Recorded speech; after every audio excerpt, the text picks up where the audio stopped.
Sir godown insurance basically godown से समझ में आ रहा है कि जो भी सामान जहाँ पर गोडाउन में रखा जाता है, बेसिकली जहाँ पे सेलिंग नहीं स्टोरेज पर्पज के लिए है, वो उसे हम गोडाउन कहते हैं। और वो स्टॉक से अलग नहीं है, सेम ही है,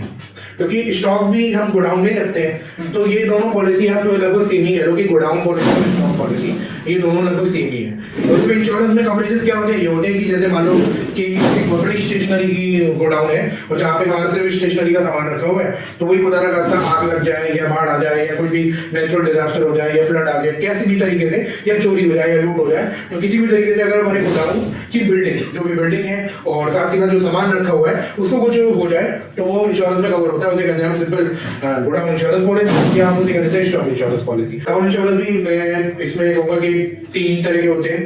बेसिकली। गोडाउन इंश्योरेंस में पहला तो हो गया कि गोडाउन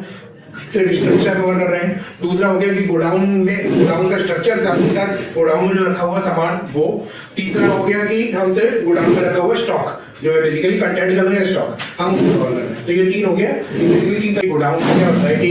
गोडाउन स्ट्रक्चर बहुत बड़ा होता है, तो बेसिकली क्या होता है कि अगर किसी का लीज या किसी का एग्रीमेंट है, तो कई बार उस एग्रीमेंट में लिखा होता है कि अगर आपने भाई रेंट पे ले लिया तो अगर कुछ भी इसको वीर एंड टीयर तो ठीक है, लेकिन अगर कुछ हो गया ऐसा तो जिम्मेदारी आपकी है, क्योंकि स्टॉक आपका था। अगर और ये हैजार्डियस था, मान लो जैसे मैंने एग्जांपल लिया था कि स्टेशनरी वाला, कि भाई अगर इसमें आग लग गई या कुछ हो गया तो मेरा अगर ये गोडाउन जल गया तो उसकी भी जिम्मेदारी आपकी है। तो इस केस में क्या होगा कि अगर जिम्मेदारी रेंट पे ले रखा है आपने, तो वहां पे क्या होगा, आपको स्ट्रक्चर का भी इंश्योरेंस लेना पड़ेगा, साथ ही साथ आपको अपना सामान तो लेना ही लेना है। लेकिन जहां पर ऐसा कोई बात नहीं है कि रेंट आपने ले रखा है और जहाँ पे आपको गोडाउन की स्ट्रक्चर बिल्डिंग की लेने की कोई जिम्मेदारी नहीं बनती, तो वहां सिर्फ आपका स्टॉक का और जो भी फर्नीचर जो भी आपने अलमीरा या सेटअप जैसा कुछ कर रखा है, तो आप सिर्फ उसका इंश्योरेंस करा सकते हैं, आपको स्ट्रक्चर का लेने की जरूरत नहीं।